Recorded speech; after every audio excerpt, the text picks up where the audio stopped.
Hi and welcome to my channel. My name is Abdul and so you are watching the third part of the brain mapping course.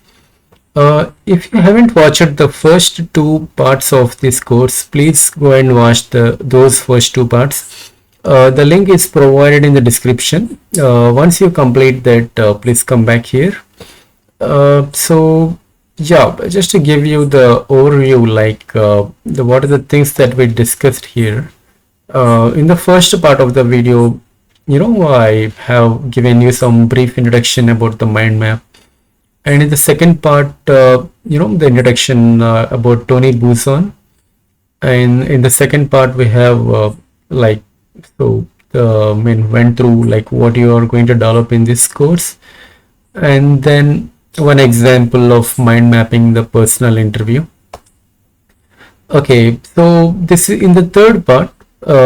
So this is what you're going to learn, right? The four stages of learning anything. So in general, right?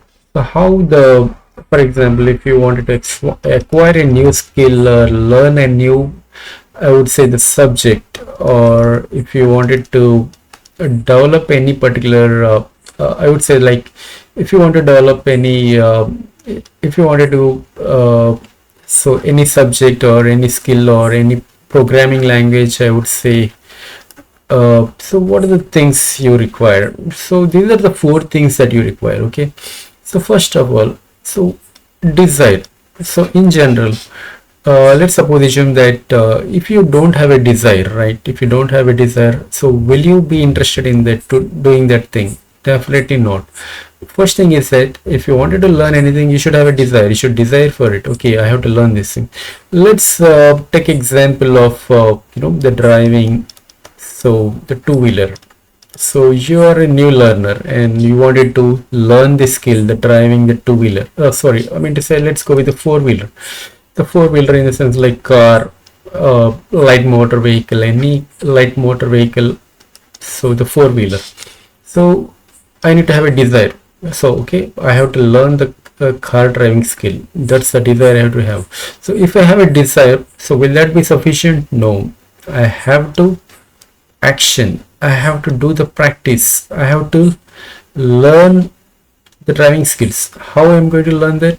Okay, I have to do the practice. I need to have the test car, right? For test drive, I have to go for the test drive, and then I have to go for learning. I should be knowing what are the functions of a car. Like I should be knowing how to operate the steering, and I should be knowing how to apply the gears. I should be knowing how to apply the brakes. I should be knowing how to apply the clutch.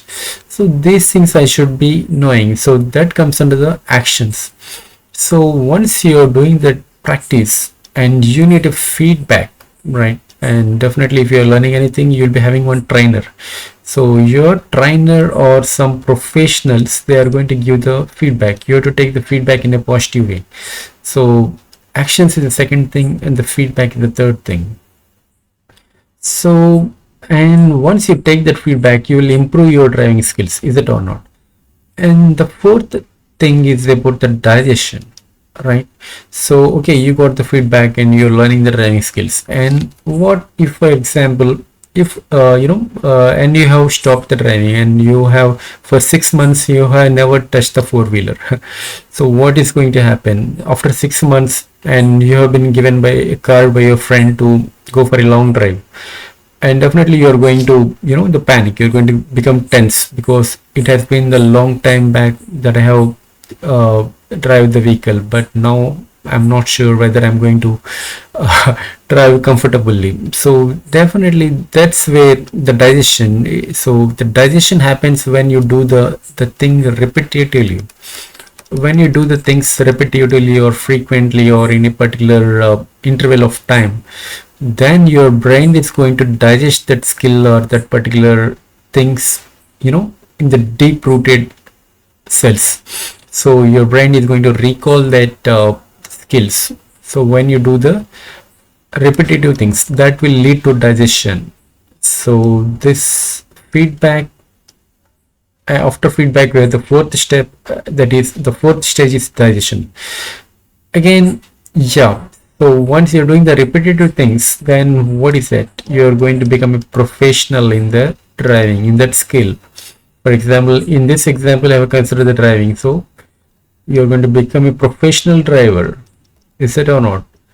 So again, feedback. So once again from the fourth stage, again it is coming back to the desire. Why? It's a loop, and you're doing a repetitive task, and you still have a passion. Again, you have a passion. Okay, I want to try a new different things in the driving. I want to learn the new techniques in the driving, right? So so that will lead you to expertise. So when this loop is complete, that leads to expertise. You will become an expert driver, right?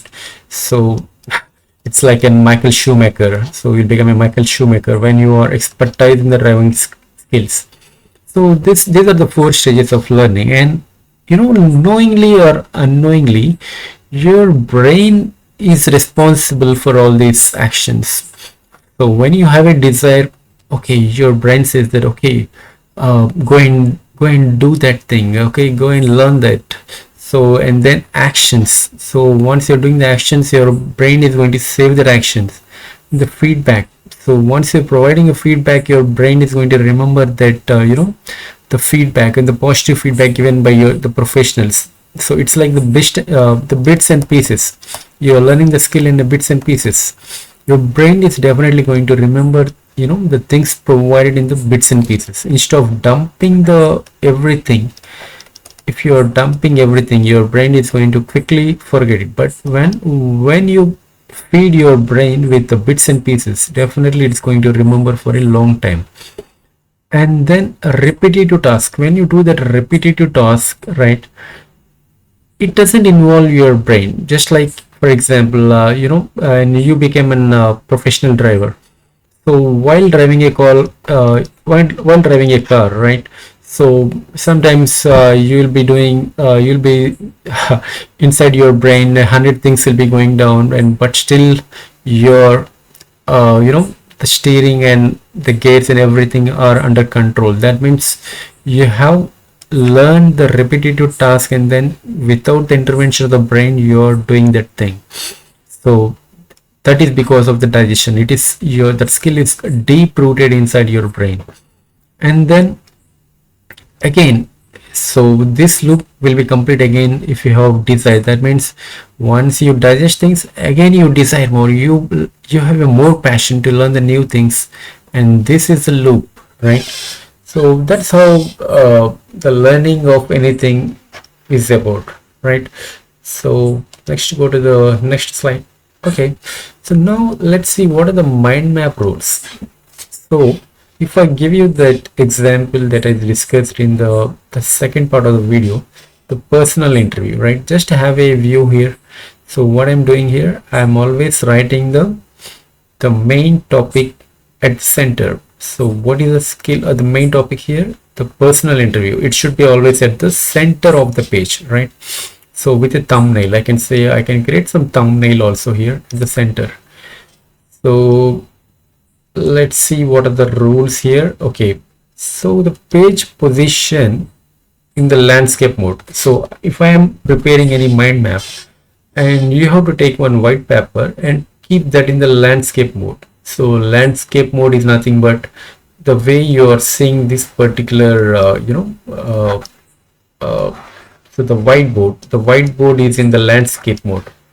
Next, start from the center of the page.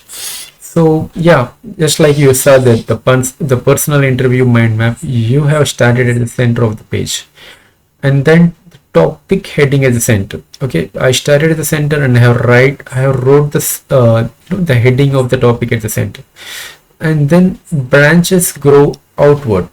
If you see that the previous the mind map, the first mind map, okay, too quick. Okay, so these branches are growing. You can see that SAY, strength, weakness, and Y higher, these are growing outward from the center, right? That is a rule. So the branches should grow outward. Subtopic at the start, right? And the first thing is that the subtopics. So okay, so you are keeping the subtopics at the start of the, connected to, I would say, like, you can see that these are the subtopics that I have written. So these are at the start of, connected to the center of the main topic.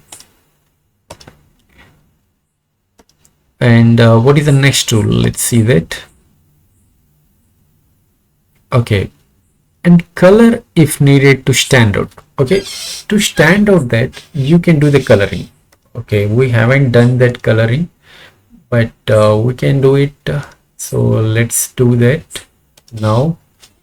So what is meant by coloring to stand out? Okay, so I have a color marker. I can use this. Okay, I will use yellow for this one. What I'm doing, I'm painting in the branches, right? You can see here I'm coloring out. Okay, and then this is a color for peripheral. We call it as in peripheral, just to highlight, right? This will stand out from the other subtopics. Okay, so what I did the coloring. Likewise, I will select another color. Light color will be better here. I would say I'll go for this one. Okay, I will do the coloring of the strengths here. So this is going to outline, right? So all right, and then I'll color the sub branches. So okay, and this is another one, and this one also with the same color, because this is one complete chunk. I would say this is one complete chunk. The complete chunk, it should be with the same color. And then I'll select another color. Light color will be better. Okay, I'll go for Y higher with this color. Let me do it quickly so that I don't take much time. And again the branch with the same color. Okay, again the branch with the same color. All right, so let me select another one. This time I'll go for blue. Okay, fine. So this is light blue and this is the dark blue.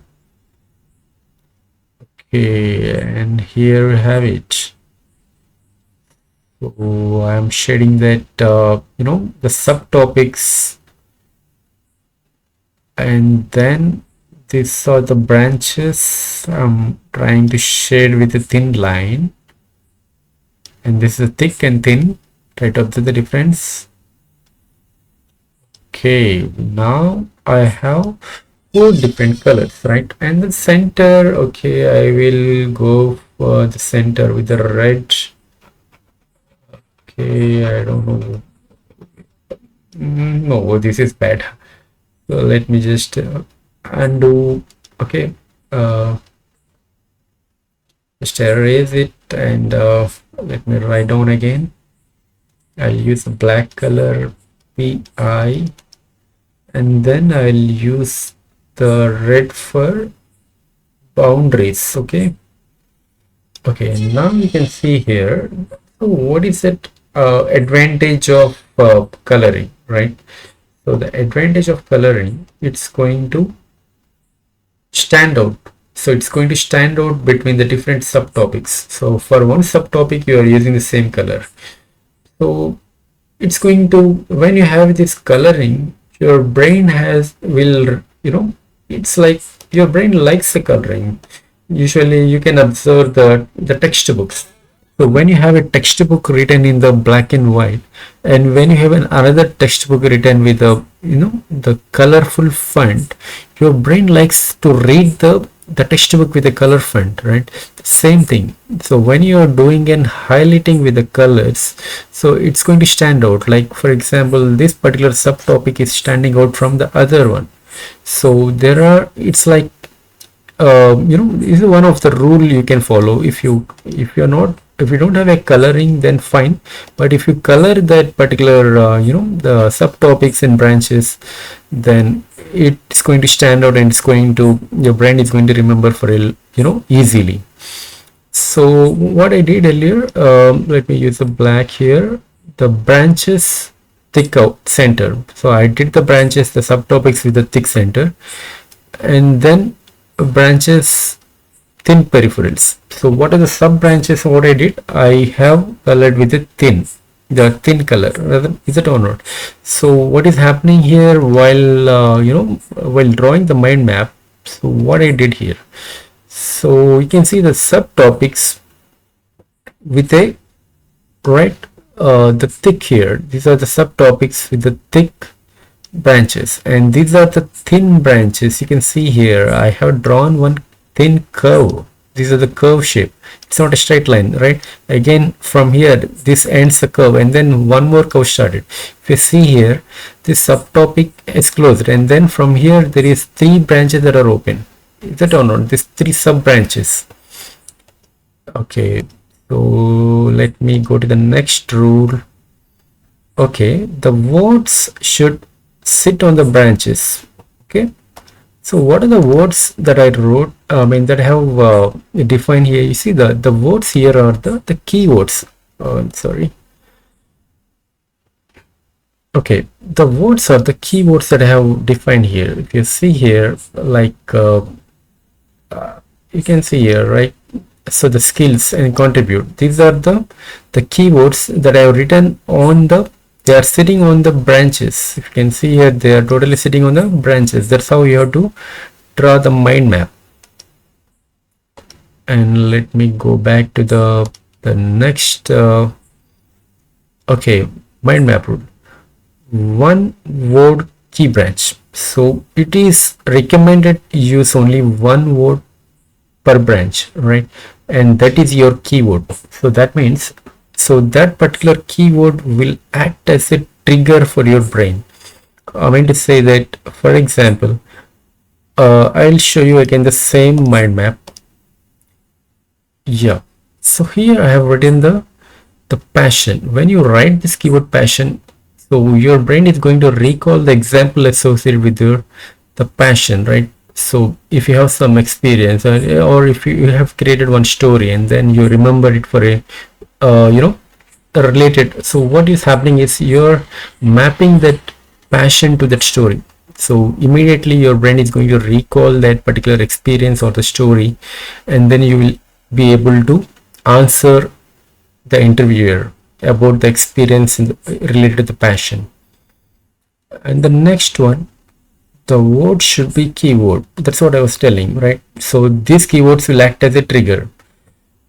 Let me move here, and then this can be adjectives or nouns. So you can use adjectives or nouns as a triggers. And the structure is non-linear and chunking. So I have drawn that graph. That graph is a non-linear graph. And what is meant by chunking? So chunking means I'm dividing into, let me go back again, right? Yeah, so if you see here, I have divided into different chunks. This is one chunk. Subtopics are like chunks, is it or not? So this is another chunk, and this is another chunk. We have 4 chunks here, right? So your mind map should represent the chunks.